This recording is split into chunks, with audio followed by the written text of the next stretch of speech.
네, 김남근 TV 시작하도록 하겠습니다. 이번에는 이제 대선 기간이어서 대선과 관련된 얘기도 한번 얘기를 나눠보고 위해서 이번에는 특별히 그 성북을에서 내노라 하시는 이제 그런 활발한 활동을 하시는 세 분을 이제 패널로 모셨습니다. 세 분 각자 한번 자기 소개 좀 해주시죠. 안녕하세요. 저는 이혜경이라고 합니다. 네. 네, 안녕하세요. 저는 김난이라고 합니다. 네, 안녕하세요. 저는 성북구 종암동에 사는 김충화라고 합니다. 예. 이번도 대선이 독특한 대선인 거죠. 네. 정기적인 그런 선거기간에 치러지는 게 아니라 이제 그 윤석열 대통령이 탄핵이 돼서 그 탄핵에 대한 어떻게 보면 보궐선거식에 가까운 그런 대통령 선거인데요. 물론 이제 보궐선거는 아닙니다. 이제 5년 한 대통령 선거인데 이렇게 치러지는 것이어서 앞에 이제 전임 대통령이 다시 또 탄핵으로 한번 심판을 받고 이렇게 또 새롭게 이제 정부가 과거의 정부의 또 여러 잘못된 것들을 좀 청산 정리하고 새롭게 또 시작을 해야 되는 그런 대선이 좀 특색인 것 같습니다. 그래서 아마 오늘 또 질문도 해주실 것 같은데 어느 분이 먼저 좀 질문해 주시면. 네, 제가 하겠습니다. 네, 그 2017년 촛불혁명과 그 이번에 빛의 혁명이 좀 어떻게 다른지와 또 빛의 혁명으로 세울 그 정부는 이전 정부와 어떻게 달라야 되는지 의원님의 의견을 좀 듣고 싶습니다. 또 촛불혁명 또 빛의 혁명 그러니까 또 이게 뭔가 이렇게 얘기하시는 분도 있어서 옛날 그 박근혜 대통령의 그 큰 비리 사건, 국정농단 사건이 생겼을 때 이제 우리 국민들이 거리로 나와서 전국에 촛불을 들고 이제 박근혜 정권의 퇴진, 박근혜 대통령에 대한 탄핵 이런 걸 외쳐서 촛불을 들고 이제 박근혜 정권을 몰아냈다 그래서 이제 촛불혁명을 표현을 쓰고 있는데 이제 이번에는 이제 촛불을 든 게 아니라 이제 젊은 특히 이제 여성들 중심으로 이제 응원봉을 들고 나와서 막 이렇게 흔들어서 이제 빛의 혁명이다 이렇게 이제 표현을 쓰고 있습니다. 뭐 저는 개인적으로 이제 2017년의 촛불혁명과 이번에 그 빛의 혁명의 차이는 이제 저항인 것 같아요. 저항. 그때는 이제 2017년 박근혜 대통령을 탄핵할 때는 그 국민의힘 쪽도 이제 어느 정도 수긍을 했거든요.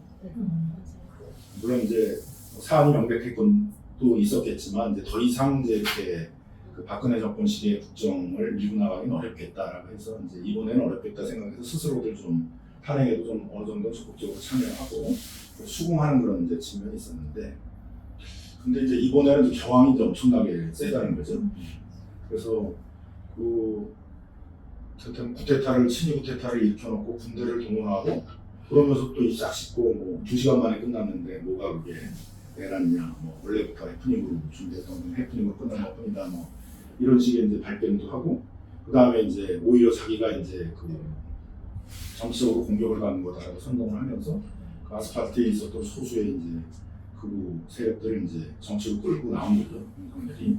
그래서 이제 그들이 적극적으로 움직이기 시작하면서 어찌 보면 이제 국민의힘 내에 있는 정치 세력들이 그런 부분하고는 좀 딱 선을 걷어야 되는데 상당 부분들이 거기에 동조하면서 나오면서 이제 뭐 탄핵에도 반대하고 지금도 이제 뭐 내란이라는 거에 대해서 인정을 잘 하지 않고 있고 지금도 이제 윤석열에 대해서 심판해야 된다, 책임을 물어야 된다 얘기를 하지 않고 있고 끝까지 좀 저항을 하는 그런 모습을 보였기 때문에 그래서 이제 다른 박근혜 정권 탄핵할 때 2017년도와 달리 이제 탄핵 기간도 탄핵 재판 기간도 상당히 이제 결론 나올 때까지 상당히 길어졌고 이번에 이제 새로운 민주정부가 들어서면 해야 될 건 크게 두 가지일 겁니다. 이제 아직도 이제 그저 극우 정치 세력들이 상당히 영향을 미치면서 이 내란이라는 거에 대한 승복을 안 하고 있잖아요.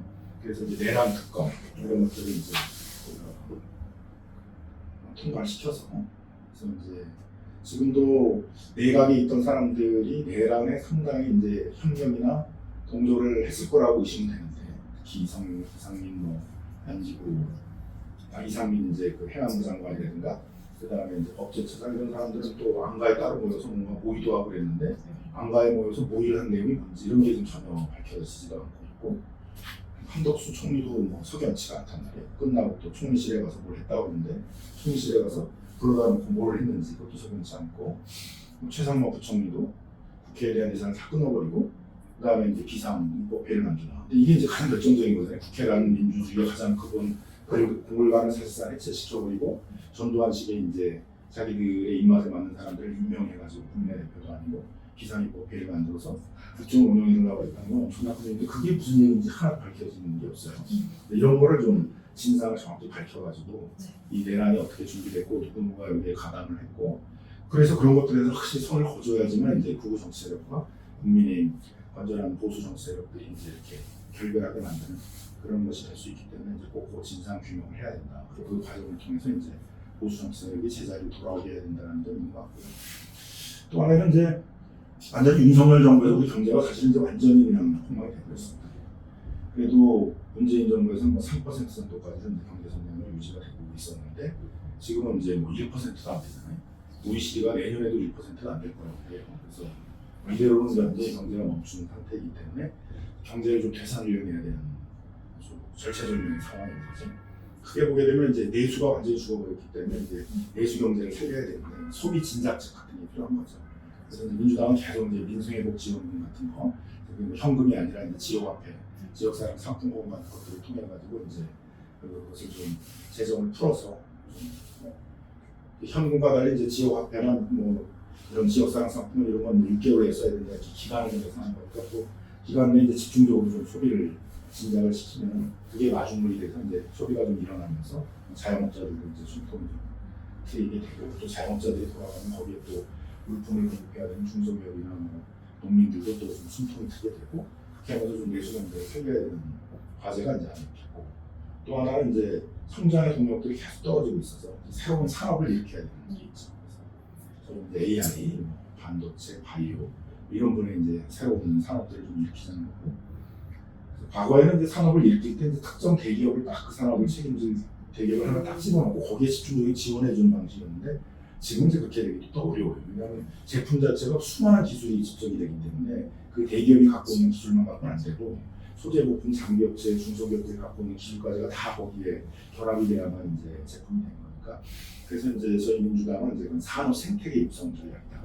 대기업뿐만 아니라 소재 부품, 장비 같은 중소기업 또 거기에다가 이 고급 인력들을 빠르게 공급할 수 있는 대학, 그다음에 이제 금융도 거기에 집중적으로 이제 자본들이 집중되도록 하는 이제 그런 뭐 반도체 생태계 펀드, 뭐 첨단 산업 생태계 펀드 이런 것들을 조성해서 이제 그 산업에 지원을 해주자라는 걸 하고 있습니다. 그래서 이런 신산업들을 육성하고 소비 진작을 통해 경제를 살려내는 것 이게 새로운 정부의 가장 핵심적인 과제가 될 것 같습니다. 사실은 이제부터 진짜 대한민국이 되려면 이 대선이 너무나도 중요한 의미를 갖고 있는데 사실 이제 기존엔 변호사라고 하는 직업을 갖고 계시다가 정치인이 됐잖아요. 근데 개인적인 소감들 이런 것 좀 궁금하거든요. 우리 다선 의원들이 이제 자신들이 한 10년 동안 경험했던 정치적 경험들 이번 초선 의원들이 1년 만에 다 해야 것 같다는 얘기를 하세요. 계엄도 있었고 계엄 해제를 하는 그런 것도 있었고 뭐 총리나 부총리와 같은 주요 행정 관료들을 탄핵하는 대통령 탄핵뿐만 아니라 그런 경우도 있었고 헌법도 여러 차례 처리를 했었고 또 헌법재판소하고의 여러 헌법재판을 통해서 여러 차례 권한쟁의 심판하면서 정부와 국회가 또 뭐 여러 법적 쟁송과 심계론도 했었고 뭐 어떨 때는 그런 걸 촉구하기 위해서 국회에서 광화문까지 뭐 행진도 저도 시민운동 해보면서 거꾸로 많이 해봤어요. 시청에서 국회까지 행진 많이 해봤는데 거꾸로 국회에서 광화문 쪽으로 행진하는 건 다 역사상 처음이었다고 합니다. 그런 것도 해보고 해서 다이나믹하게 이제 경험들을 좀 많이 했었었는데요. 한편으로는 굉장히 중요한 순간이었던 것 같아요. 계엄이 일어난 날 같은 경우에도 이제 상당히 좀 판단이 안 될 수 있었었는데 뭐 일부 보좌관들은 저거 빨리 도망가라고 했었는데 이제 어디 도망가냐 지금 이제 가가지고 죽기 살고로 이제 그 계엄을 해제해가지고 이 내란 독재로부터 이제 다시 민주주의 구해야 될 상황인데 그래서 그때도 이제 다 이렇게 모여가지고 빠른 시간 내에 계엄 해제 표결을 할 수 있었는데 아주 중요한 순간이었던 것 같아요. 그걸 많이 못했다면 어떻게 됐을까 생각을 해보게 되면 아마 제대로 모이질 못해가지고 하루만 지났어도 아마 윤석열은 그때부터 치고 나가면서 대구 전방에 있는 이 탱크부대 이런 것까지 다 연차적으로 동원하도록 준비가 돼 있었기 때문에 다 왔을 거고 뭐 국회의원뿐만 아니라 이제 뭐 언론인, 노동자, 시민단체 뭐다 잡아다가 강금해 놓고 이제 전두환 식의 독재로 이제 가려고 다 준비를 하고 있었기 때문에 그런 거 첫 뻔뻔한 사람인데 그러고 이제 대통령이 불렀다고 하는데 뭐 내용을 보게는 다 그런 내용이 포함되어 있었어요. 그리고 우리 민주주의가 크게 후퇴할 수 있는 상황이었는데 그때 이제 어렵지 않게 결국 우리 시민들이 국회 앞에 몰려와서 그 국회를 에워싸고 장갑차가 진주하는 것들을 이제 막아주시고 그다음에 국회의원 조사관들이 이제 그 담을 넘어서 국회로 들어갈 수 있게 이제 많은 도움을 주셨기 때문에 이제 다 가능했다는 얘기였는데 그런 일을 해낼 수 있었다라는 것들에 대해서 참 안도하고 있고 또 한편으로는 또 그 다음에는 윤석열을 탄핵하지 못했으면 또 어떻게 됐을까? 그럼 진짜 어정쩡한 상황이에요. 그럼 언제든지 제2의 또 개엄을 하겠다고 한판에서 준비를 하고 있는데 이제 국민들은 뭐 깜짝 못 자는 거 아니에요. 이 상황에서 또 개엄일 텐데 어떻게 해야 되느냐. 그래서 참 첫 번째 표결에서 실패하고 그러니까 고심고심이 많았는데 결국은 이제 이런 상황을 계속할 수 없다라는 국민들의 뜻이 모아지니까 국민의힘 의원들 중에서도 상당 부분의 이제 의원들이 지금은 이제 윤석열을 탄핵할 수밖에 없다. 그래서 이제 탄핵의 힘을 또 모아줬던 것 같아요. 그분들 또그 국민의힘 내에서 뭐 많은 또 고초를 겪고 있는 것도 사실입니다만 그때 국민들을 생각하면서 우리 국가가 정상적으로 움직이려면 이제 탄핵은 불가피하다. 그런 것들의 뜻을 모아줬기 때문에 탄핵으로 이어지지 않았나 또 생각이 들고요. 또 한편으로는 탄핵은 또 소추했는데 헌재가 결정을 안 하니까 이게 잘못하면 또 4월 18일 날 2명의 헌재 재판관이 그만두게 되는데 결정을 못한 상태에서 넘어가면 이제 대혼란 아니에요. 그럼 이제 남은 사람 6명밖에 안 되는데 물론 이제 보니까 이제 그 상황이 되면은 헌법재판관으로 임명하려고 벌써 한독수하고 윤석열 쪽에서 이제 다 공모를 해서 준비를 다 해놓고 있었더라고요. 제 친구하고 뭐 이렇게 말도 안 되는 사람들 준비하고 다 해놓고 있었는데 그런 게 이제 국회에서 뭐 용납을 하지 않았을 거고 또 치열하게 새로운 헌법재판관 임명을 둘러싼 싸움도 있었겠지만 어쨌든 헌재에서 최종적인 결정이 계속 안 나게 되니까 그냥 암흑의 세계로 계속 가게 되잖아요. 국가는 엄청 위기상으로 빠질 거고 그런 데 있어서도 이제 국민들 여러 모아서 결국은 헌법재판소가 이제 8대0의 탄핵 결정을 하도록 합니다. 그런 것들은 한순간이 이제 다 지금 지나가고 보니까 이제 당연히 이렇게 됐었어야 된 거야지만 그때 순간은 쉽지가 않은 할 수 있을까? 그때 다들 의문을 좀 들 수 있는 꼭 해야 되는 그런 순간들이었기 때문에 이제 참 어려운 순간이었던 것 같습니다. 그런 순간들을 그래도 잘 처리하고 고비를 넘겨왔다는 거에 대해서는 이제 좋은 이제 자부심도 있고 또 우리 국민의 뜻을 잘 모아줘서 겨우 이 위기 상황을 겪어온 것이 아닌가 다양한 마음을 갖고 있습니다. 12월 3일 개엄 이후 집회 현장에서 보신 국민의 모습은 의원님께서 어떤 느낌을 받으셨는지 궁금했습니다. 먼저 12월 3일부터 네. 갑자기 이제 연락을 받고서는 이제 뭐 정말 이제 뭐 그냥 그 무슨 음모론 이런 건 줄 알았어요. 진짜 TV를 틀어보니까 와 윤석열이 흥분을 해가지고 이제 개혁을 막 선포하고 있어서 딱 이제 머릿속에 드는 거는 이제 또 이제 당연히 이제 준비를 다 했을 테니까 이제 의원들 다 체크하러 왔을 거다 생각을 했기 때문에 그래서 바로 이제 양복을 들고 옷을 입을 새도 없이 바로 튀어나와서 엘리베이터 타고 내려가면 이제 밥도 연행될 거라고 생각했기 때문에 계단에서 중간으로 나와가지고 이제 버리고 나와서 전화를 해서 어렵게 이제 우리 부위원님이 이제 연락이 돼서 이제 차를 타고 쭉 국회로 이제 넘어오고 있었는데 이미 이제 시민들이 이제 제보를 해주신 거예요. 장갑차가 이미 사당 고개를 넘고 있다. 또 조금 지나니까 뭐 노량진 대교 쪽으로 이미 장갑차가 진입하고 있다. 그러니까 어떻게 보면 그 실시간으로 이제 국민들이 다 그 내란에 대한 감시자가 돼가지고 이제 정보들을 계속 공유를 해주고 계시고 또 국회 앞에 갔는데 저는 이제 늦어가지고 다 국회 앞에 시민들이 에워싸고 다 막히고 그런 상태였는데 그때도 이제 결국 시민들이 국회 앞 가까이까지 장갑차가 왔는데 그걸 몸으로 이제 막아주셔가지고 군인들이 충분히 국회에 못 들어오죠. 그러니까 처음부터 윤석열은 이제 그 상황을 역으로 이용해가지고 자기가 이제 처음부터 그렇게 대규모의 군대를 동원하지 않을 생각이었다 그러면 실제는 동원을 했는데 그 군대가 못 가고 장갑차 못 가고 결국 헬리콥터를 통해서만 이제 인원이 올 수가 있었는데 헬리콥터로 이제 한꺼번에 한 20대 정도가 한 200~300명을 한꺼번에 쏟아내야 되는데 거기도 약간의 저항이 있었거든요.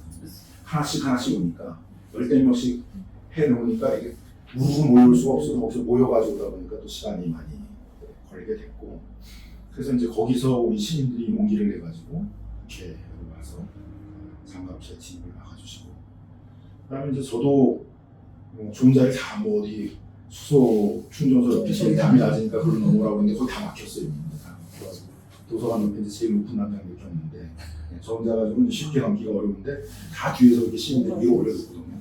그래가지고 이제 담을 이제 넘어가지고 다 들어갈 수가 있었는데 그때도 시민들이 막 용기를 해서 주변에 경찰들이 많은데도 이렇게 그 교원들을 다 밀어서 가지고 담을 넘어갈 수 있게 해주시고 또 보좌관들도 그렇게 다 넘어왔기 때문에 굉장히 많은 보좌관들이 그렇게 안에 들어올 수가 있었어요. 그래서 실제로 이제 군인들이 모여가지고 들어올 때는 그 보좌관들이 그걸 다 막아낼 수가 있었던 거죠. 그래서 이제 계엄을 해제할 수 있어서 결국 우리 용기 있는 시민들이 민주적으로 많이 성숙되고 민주주의를 수호하려는 그런 시민들이 있었기 때문에 이제 계엄 해제를 할 수 있었다. 계엄 해제를 하고 아침에 이제 나와서 시민들에게 고맙다고 저희가 인사를 하려고 하는데 하늘에 그냥 뭐 좀처럼 보기 힘든 문개구름이 쫙 오는 게 있더라고요. 거기 보고 비장한 데 마음이 들었는데 그래서 시민들의 도움으로 그래도 계엄을 해제할 수 있었습니다라고 고마운 인사 좀 드렸었고요. 그다음 이제 뭐 탄핵 투표가 진행될 때 이제 많은 국민들이 여의도에 와주셨어요. 그래서 아주 열기를 보여주셨는데 그때 놀란 거는 이제 상당히 다양한 계층의 시민들이 와주시더라고요. 들어갔었죠. 그래서 의원님들한테 힘을 많이 일으켰어요. 기도하면서. 고맙습니다. 또 그런 기도받은 데 많이. 갑자기 아니 마음의 기도예요. 마음의 기도. 간절한 마음의 기도. 그런데 간절한 마음이 또 우리 국민의힘의원한테도 전달이 되고 이제는 이건 뭐 정파적인 게 아니라 국가를 위해서 이제 결단을 해야 되겠구나 그러니까 이제 탄핵 결의도 이루어진 것이라 생각을 하고요.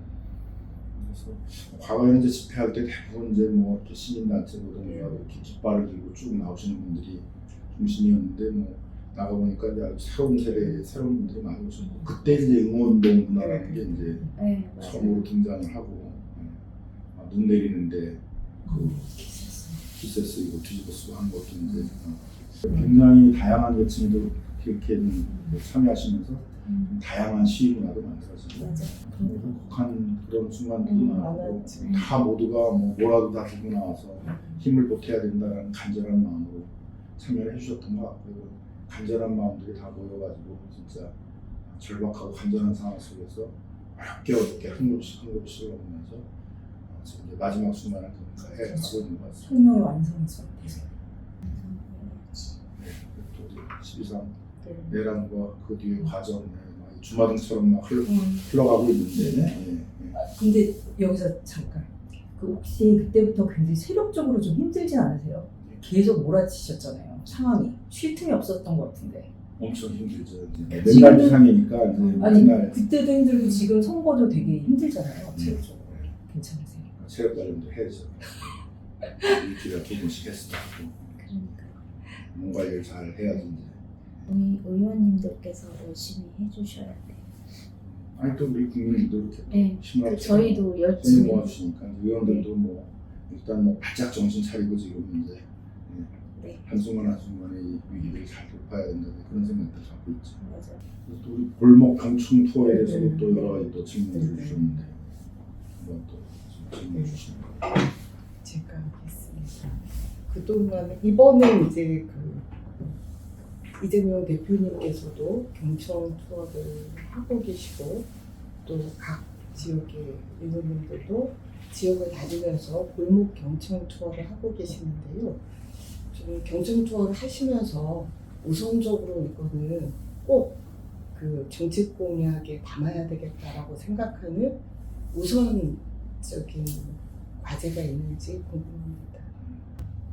아무래도 이제 골목골목 다니다 보면 자영업자들 많이 만나게 되는데 자영업자분들이 뭐 제일 이제 호소하는 건 거의 매출이 바닥으로 떨어져서 절반 이상 떨어져서 이대로는 그냥 어렵다. 그래서 좀 버티고 있는데 새 정부가 들어서 뭔가 좀 달라지겠지. 그런 이제 기대하고 계신 것 같아요. 제일 이제 큰 거는 이제 지금 바닥으로 떨어진 이 경기를 좀 살려내 달라. 매출이 좀 올라갈 수 있게 소비 진작책 이런 거좀 써달라 해서 구체적으로 대안을 뭐 제시하시는 건 아니지만 그래서 저희들이 지금 민주당이 추진하려고 하고 있는 그런 민생의 옵션 같은 그래서 그런 소비를 좀 단시간에 좀 진작시킬 수 있는 그런 좀 재정 정책 같은 것들도 이제 저희들이 이제 꼭 추진해야 되겠다 이렇게 생각을 하고 있고요.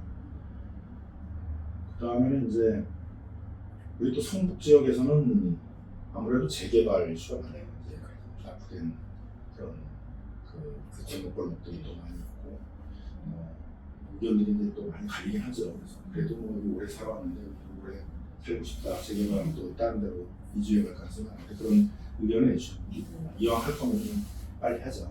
장애동이나 이런 데는 이미 합의로 결정이 되어 있는 상태인데 또 지지 분야니까 더 어려움들이 있어서 그래서 좀 재개발을 촉진할 수 있는 정책들. 그거에 대해서는 저희 우리 민주당이 이제 뭐 용적률을 완화해서 사업성을 맞추는 것도 한다 있고 제일 큰 거는 이제 분담금 때문에 나이 드시는데 이제 현금을 내야 되니까 그게 어려움이 있단 말이에요. 돈까지 내가 할 거야 여기 살겠다 지금 이 상태로 하겠다 이런 분들도 많아가지고 그래서 이제 지금 여러 방안들을 좀 생각하고 있는데 예를 들면 이제 현금이 들어가지 않게 그만큼 뭐 공유지분 같은 것들을 이제 공공이 매입해줘서 현금을 내지 않고 이제 그 재개발 사업들을 좀 추진할 수 있도록 하는 그런 방안들을 좀 생각하고 있고 청년들 같은 경우에는 이제 그 어렵잖아요. 대부분 중고 빈곤층 월세가 계속 올라가고 자기가 아르바이트 해가지고는 도저히 이제 이 월세 내기 어렵다 이런 얘기도 많이 하고 있어서 어쨌든 이제 좀 저렴한 그 유럽이나 미국에서는 그걸 어포더블이라고 부담가능한 이제 그런 임대료나 이런 좀 주택이 있어야 되는데 그냥 시장에만 맡겨놓으면 이제 청년들 입장에서는 감당하기 어려운 임대료만 있다 보니까 그래서 이제 청년들을 위한 이제 공공주택들을 또 많이 해야 되는데 그래서 저희 민주당 이제 공약 중에는 예를 들면 이제 공공청사 같은 걸 복합 개발하는 거예요. 동사무소 같은 거를 이제 오류동에 가면은 이렇게 낡은 동사무소가 있었는데 그거를 철거하고 거기다 이렇게 한 20층을 올렸어요. 그래서 1층부터 4층까지는 이제 동사무소 주민센터, 문화센터로 쓰고 5층부터 청년 임대주택 같은 걸 좀 쓰고 있고 또 버스 차고지 같은 것들도 많은데 송파, 강북, 외곽지역에 우리 뭐 성대도 있습니다. 이제 그런 이제 버스 차고지들을 버스들이 뭐 지하나 아니면 1층에 이렇게 하고 위에다가 이렇게 고층을 올려가지고 그래서 거기에 이제 그런 청년 주택 같은 것들을 좀 건립을 해서 좀 더 저렴한 임대료로 청년들이 살 수 있도록 하는 뭐 이런 여러 가지 정책들을 지금 고민하고 있습니다. 그래서 그런 내용들을 이제 골목골목 다니면서 청년들에게, 자영업자들에게, 어르신들에게, 재개발 주민들에게 많이 듣고 있습니다. 자꾸 이제 어려운 상황에 닥치고 그러다 보니까 정치적으로 정책 인식도 자꾸 왜곡돼서 이렇게 극우 세력화하고 이런 걸 막기 위해서도 청년들이 이제 그런 주거 문제라든가 일자리 문제라든가 그런 데서 이제 희망을 찾아갈 수 있도록 하는 게 차기적으로 좀 중요한 과제이죠. 저 결국 앞서 잠깐 말씀을 해주셨을 것 같은데 그러니까 경청 투어를 다니시잖아요. 거기 다니시면은 그래도 좀 특징적으로 좀 요 민원이 가장 많다고 자영업자들이 많아서 그런 것도 있겠지만 혹시 그 외에도 더 있는지. 그래서 이제 뭐 말씀드린 것처럼 이제 제일 많은 민원 중에 하나는 이제 경기를 살려야 된다, 경제를 살려야 된다 이런 얘기들이 제일 많죠. 제일 공통적인 게 문제인 것 같고 어쨌든 우리 국가에서 불안하잖아요. 네. 전체적으로도 그러니까 골목골목 경기에 대한 어려움도 호소를 하시고 우리 경제 전체, 나라 전체가 지금 위기 상황 아니냐, 이 나라 전체를 좀 위기로부터 구해내야 되는 거 아니냐 그런 얘기들을 많이 하시죠. 그래서 이게 이제 뭐 자영업자 문제만이 아니라 경제 전체를 좀 살리기 위해서는 뭐 적극적인 재정 정책 같은 것도 필요로 하고 아까 말씀드린 것처럼 이제 그런 뭐 바이오 AI, 반도체, 뭐 이런 신산업들을 육성하는 그런 작업들도 필요하고 또 무엇보다도 이제 기존 산업들의 경쟁력이 많이 약해졌습니다. 거기서 많은 일자리들을 잃게 될 가능성이 있어서 철강, 석유화학, 뭐 우리 조선, 뭐 이제 이런 전통적인 강점이 있는 그런 이제 산업에 이제 소위 그 AI를 접목시키는 그게 이제 우리의 강점이죠. 그러니까 중국은 AI는 발전시키고 있는데 그 AI를 제조업에 접목시키는 건 못하고 있거든요. 그런 거에 유능한 나라가 이제 어떻게 보면 대한민국이잖아요. 그래서 그걸 이제 AX 사업이라고 그러는데 기존 제조업에다가 이제 AI 기술을 결합시켜가지고 이제 공장을 스마트화하고 제품을 스마트화하고 이제 그런 작업들을 하는 거죠.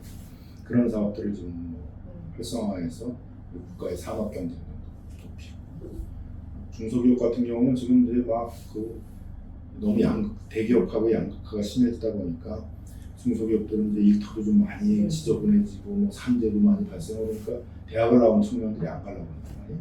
그러니까 이제 일자리 이게 안 되잖아요. 그래서 소위 스마트 공장 사업이라고 그래가지고 그런 부분들을 이제 쭉그 산재나 이런 것들이 많이 발생하는 일자리, 뭐 아주 지저분하고 그런 데들은 이제 그런 AI 기술 뭐 이런 것들을 접목시켜가지고 이제 프로그래머 해가지고 이렇게 움직이도록 만들어주고 그래서 전체적으로 이제 그런 일터 혁신들을 이뤄내면 그렇게 한 이제 스마트 공장 사업들이 성공한 이제 중소기업들이 꽤 많아요. 생산성도 크게 올라가게 되고 그런 데들은 이제 대학을 나온 청년들도 이제 많이 가고 있죠. 그래서 전체적으로 이제 그런 우리나라 중소기업들도 그냥 그대로 있는 게 아니라 이제 계속 새롭게 변신하도록 노력을 하고 그렇게 하는 데는 적극적인 지원들을 통해 가지고 이제 그런 AI, 뭐 그런 스마트 전략 이런 것들을 이제 결합시켜 가지고 제조업을 혁신해내는 이런 작업들을 좀 이제 해야 된다. 그래서 그런 이제 국가 경쟁, 산업 경쟁을 다시 일으켜달라 이런 얘기도 많이 하고 그리고 유세차에서 무대범위로 계속 하시던데 아찔했던 순간들이 없나요? 얘기하려고 하다가 뭐 흐름이 끊긴다거나 혹은 내지 뭐 뭔가 난입을 하거나 최대한 이제 부딪히는 거를 좀 피하려고 했잖아요. 그냥 뭐 가다가 또 침을 뱉기도 하고 뭐 욕설을 하기도 하고 금사도 하고 이제 좋은 하루 되주시죠. 그렇게 이제 하고 있습니다. 그래서 그런 게 크게 뭐 충돌적인 그런 상황은 저희들이 또 많이 준비를 하고 있기 때문에 일어나지 않고 있고요. 유세를 하다가는 이제 뭐 이렇게 유세를 또 외워서 하는 건 아니고 이렇게 좀 뭐 흐름이 있잖아요.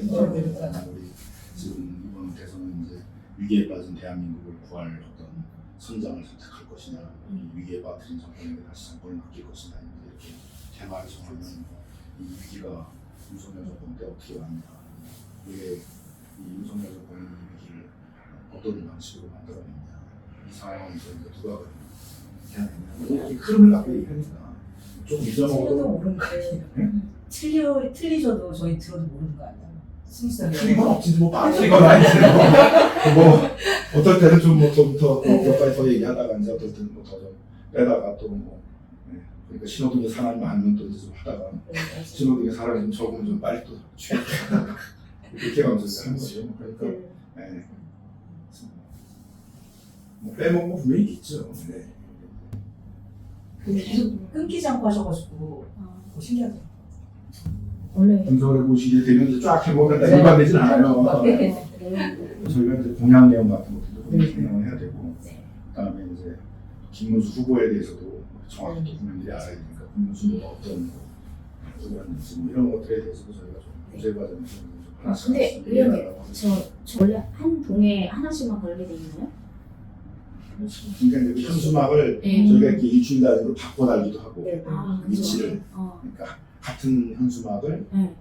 같은 동에서도 이렇게 이제 위치를 바꿔서 달기도 하고 어. 또 이제 현수막을 또 새로운 내용으로 이제 내려오면 또 새로운 내용으로 또 만들어 가지고 달기도 하고 그러니까 지금 많이 있습니다. 왜 여기는 우리 네. 국민의힘 현수막만 있는데 왜 민주당 현수막이 없냐 이런 이제 얘기 많이 듣는데 이제 거꾸로인 데도 있어요. 이제 민주당 현수막만 있고 국민의힘 현수막은 없는데 근데 계속 돌려달고 있기 때문에 네. 그러니까 또 아마 다음 주 되면은 거기에는 민주당 현수막만 있고 국민의힘 현수막은 없고 그럴 수도 있죠. 네. 그러니까 계속 이제 저희가 나름대로 체크를 해서 이렇게 네. 돌려서 이렇게 달고 있다 이렇게 말씀드릴 수 있겠습니다. 그다음에 또 뭐 우리 공약 얘기도 좀 해주셨는데 대선 공약 중에 아이들과 어르신을 위한 공약이 있던데 의원님께서 하실 수 있는 부분은 어떤 것이 있나요? 저희가 이제 그 생애 주기별로 이렇게 이제 아동, 청년, 그다음에 이제 뭐 그 부모 세대, 그다음에 이제 어르신 이렇게 이제 나눠서 각각 이제 그 부분에 대한 공약들을 좀 하고 있습니다.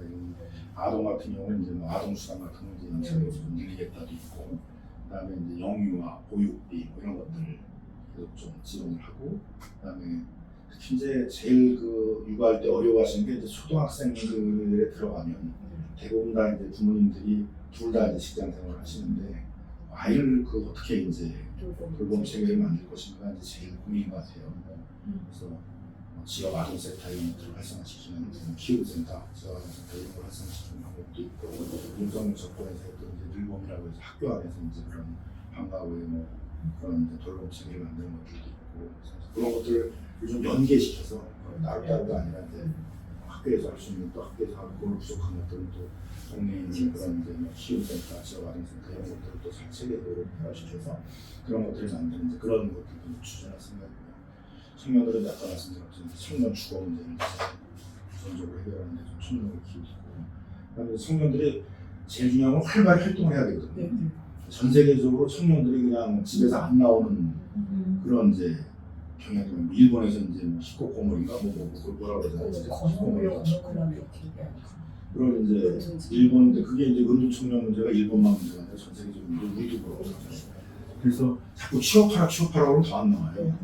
그래서 전 세계적인 것은 청년들에게 활기를 불러넣기 위해서 프랑스 같은 데서는 이제 축구 편 나눠주는 그런 정책도 있어요. 축구장에 가서 이제 으쌰으쌰한테 막 응원도 하고 이제 뭔가 기분을 차려가지고 사회활동도 하고 싶고 취업도 하자 이렇게 연차적으로 기분이 생기는데 이미 망청 깔아앉아 있는 은둔 청년에게 이제 취업하라고 해가지고 쉽지 않아서 그래서 이제 그런 걸 하기 위해서는 돌아다녀야 되는데 그래서 가장 중요한 게 이제 그 좀 돌아다닐 수 있도록 교통비 지원하는 청년들에게 독일이 얼마 전에 9유로 카드라는 정책을 썼는데 그런 것들을 이제 저희가 좀 통해가지고 청년들이 좀 저렴한 교통비를 활발히 좀 사회 활동을 하도록 할 수 있는 그런 것들을 하고 있고요. 그다음에 부모 세대들에게는 이제 저출산 문제를 해결하기 위해서는 제일 요구하는 데 큰 게 육아휴직 문제인 것 같아요. 적어도 2년은 이제 그 엄마뿐만 아니라 아빠도 이제 육아휴직에 참여를 해서 아이를 양육하는 데 참여를 해서 엄마가 이제 빠르게 또 그 직장에 복귀할 수 있도록 하는 지원하는 그런 것들도 있어서 그 육아휴직 제도를 특히 이제 많이 개선을 하려고 노력을 하고 있고요. 어르신들은 이제 노인 빈곤 문제가 제일 주목했고 조금 연금 문제가 제일 중요한데 우리나라에서는 어르신들을 위해서는 이제 국민연금이 다른 나라 국민연금하고 우리가 이제 제일 어려운 게 다른 나라가 대부분 40년을 해요. 그러니까 일찍 취업을 하는 거죠. 그래서 근데 우리는 지금 그 중간중간에 이제 뭐 군대 때문에 또 이제 이 연금 가입이 안 되는 시기가 있고 또 뭐 출산 때문에 하시면서 여성분이 또 안 되는 때가 있고 그래서 이게 공백이 세다 보니까 이게 40년이 안 돼서 40년을 기준으로 해가지고 이제 이게 다 돼야만 이제 어느 정도 연금 규모가 나오는데 뭐 그때는 20몇 년, 뭐 30년 이렇게 해가지고 이제 그 충분한 소득 대책이라고 해서 그 연금 규모가 안 나오기 때문에 그래서 이제 그런 걸 좀 해소하기 위해서 뭐 출산 크레디트, 뭐 군인 크레디트 그래서 뭐 비는 기간 동안에는 정부가 이제 재정을 통해 가지고 보험을 대신해 주는 거죠. 그 비연금보험을. 그러면 이제 이게 40년으로 이어질 수가 있잖아요, 그죠? 특수고용직 같은 분들 이제 뭐 택배기사, 배달기사 이런 분들도 이제 연금 가입도 이게 안 된단 말이죠. 그런 분들에게는 좀 사회보험료를 지원해서 연금보험료를 지원해서 그 연금을 계속 가입하도록. 그래서 대책 없이 쭉 가는 게 아니라 이제 계속 이런 것들을 메꾸고 40년 이렇게 만들어가지고 이제 그 어르신 됐을 때, 노인 됐을 때는 그 연금을 가장 기본적인 좀 뒷받침을 하도록 하는 이런 것들도 저희가 지금 추진하고 있습니다. 그래서 이런 이제 민주당 공약을 하고 있는데 뭐 개인적으로 이제 뭘 할 거냐 이렇게 좀 질문하셔가지고 이제 뭐 제 혼자서 뭘 할 수 있는 건 없고요. 근데 제가 이제 주로 중심적으로 하고 있는 제가 이제 연금 특혜 우리 민주당 연금 특혜 참여하고 있어요. 연금 개혁하는 거 특히 이제 그 구조개혁이라고 해서 연금의 사각지대가 너무 많아서 연금의 사각지대를 해소하는 이런 정책들 하는데 좀 많이 참여할 생각이고요. 그다음에 이제 제가 원래 이제 뭐 시민운동을 할 때 주로 많이 했던 게 주거 문제였거든요. 그래서 청년 주거들을 좀 해소하는 청년들을 위한 좀 어퍼 부담 가능한 주택들을 좀 대거 많이 공급하는 그런 이제 정책들을 좀 추진하려고. 근데 아무래도 이제 이 정책은 주로 서울시 정책이거든요. 지방에 가면 무슨 뭐 청년 주거를 위해서 뭐 공공의 주택을 많이 공급하는 이런 얘기 잘 안 나오고 청년과 중에 서울과 수도권이 있는데 그래서 특히 이제 새서울 준비 특별위원회라고 우리 서울시장에서 만들어서 서울시 특화된 데 정책들을 많이 논의하고 개발하고 있습니다. 그런 데 중심으로 해가지고 서울에 있는 그 청년들이 주거비 고민을 해결하면 그런 것들도 많이 해볼 생각이 있습니다. 네. 청년주택이 저기 의원님 여기 중앙동에도 하나 있잖아요. 예전 경찰서 뒤에 거기도 그런 이제 청년주택들은 이제 민간이 하는 건데 민간이 하는 그런 청년주택들은 그 중에 한 20%에서 15% 정도를 이제 공공이 받아서 그건 이제 굉장히 시중보다 낮은 인테리어인데 나머지 것들은 보통 이제 주변 시세 한 90에서 95% 정도 되는데 주변 시세 자체가 높기 때문에 그것도 대학이나 대학을 막 나온 청년들이 부담하기엔 여전히 좀 부담스러운 거죠. 그거보다 조금 더 부담을 낮출 수 있는. 그래서 이제 아까 말씀드린 것처럼 뭐 동사무소, 파출소, 전화하고 뭐 거기다가 이제 뭐 서울시는 뭐 유수지 같은 것도 많아요. 이제 홍수에 대해서 물을 저장해둬야 되는. 그럼 거기는 그렇게 하지 그 위에다 올려가지고 이제 뭐 공공주택 같은 거 질 수 있잖아요. 버스 차고 뭐 이제 어떻게 보면 그런 건 공공이 주로 할 수밖에 없는데 그런 거 세심하게 찾아내서 그런 부분에다가 이제 소유민들의 주거 빈곤 문제를 해결할 수 있는 그런 주택들을 공급하는 사업들을 많이 하려고 하고 있습니다.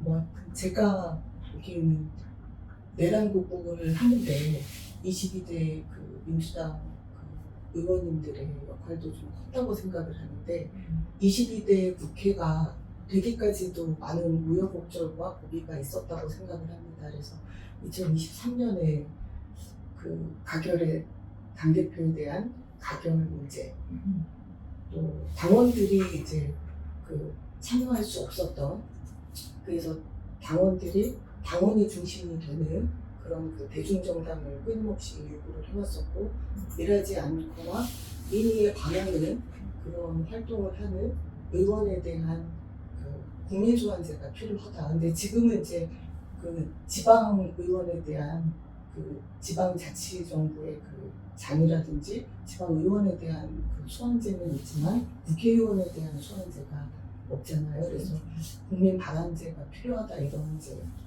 그 필요성을 많이 제기했었는데 이제 당사자시니까 그런 그 요구에 대해서 어떻게 생각하시는지 솔직한 의견.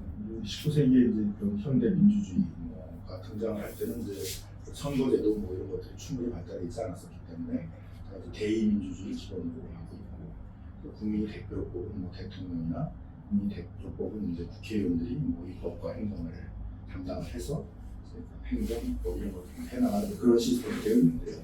그런데 대의민주제에 또 문제가 있는 거죠. 또 선거 시기가 아닌데도 이제 어떻게 국민의 뜻을 그 대표들이 반영해서 움직이게 할 것인가 그런 게 있습니다. 보리점 중간에 뭐 집회 시위 뭐 이런 것들을 통해서 여론을 형성하고 그런 것도 있지만 또 여차하게 되면 이제 국민의 뜻을 반영하게 할 수 있는 좀 직접 민주주의 요소도 있어야 된다 이렇게 얘기를 하고 있고 대표적인 이제 직접 민주주의 요소로 얘기하는 게 국민 발언, 국민 투표, 국민 소환 이제 세 가지잖아요. 국민 투표는 이제 저도 있는데 이제 굉장히 제한된 범위 내에서 중대한 그런 국방 안보에 관한 사항으로 제한돼 있고 사실 국민 발언 시기 제도까지 아직 이제 도입되지 않고 국민 소환에 대해서 그런 이제 그 대의민주주의를 보완하는 그런 이제 보충적인 수단으로 이제 필요하다 이런 데 대해서 이제 공감이 있어서 지금 공약에도 국민 소환제를 도입한다 이렇게 돼 있습니다. 그래서 특히 이제 뭐 최근에 보게 되면 뭐 민주헌정 질서를 파괴하는 내란을 선동하는 국회의원도 나오고 있는 상황이고 서슴없이 이제 뭐 헌재 해체해야 된다 이런 얘기하는 국회의원들이 나오고 있는 상황이고 또 전국 공무원부처의 국회의원 이런 걸 저지르고 뭐가 문제야 뭐 이러고 나오는 사람이 있기 때문에 그런 부분들에 대해서는 이제 국민들이 또 책임을 물어서 소환할 수 있는 그런 시스템이 필요하다. 저희 이번에 저희 10대 공약 안에 보게 되는 민주헌정 질서를 회복하는 그런 수단 중에 하나로 국민 소환제도 공약하고 있습니다. 그래 오늘 뭐 굉장히 뭐 많은 얘기를 해주셨습니다만 이제 12.3 내란 프로세스 하나가 이제 뭐 선거 과정까지 이제 오래된 얘기가 오래된 얘기는 아니에요. 굉장히 짧은 뭐 6개월에 다 일어났던 그런 이제 굉장히 역사적인 또 중요한 그런 얘기를 해봤고 이번 대선에 또 민주당의 아이콘으로 내세우는 선거 방식 골목 또 경청 투어 그거에 대해서 몇 가지 또 이제 공약에 대해서 좀 얘기를 해봤습니다. 그래서 패널 분들이 또 상당히 시사적인 그런 안목과 평상시에 관심이 되게 많아가지고 풍부한 그런 논의가 됐던 것 같습니다. 다음에 또 오늘 빛나는 TV는 오늘 뭐 이렇게 마치도록 하겠습니다. 수고들 많으셨습니다. 감사합니다. 감사합니다.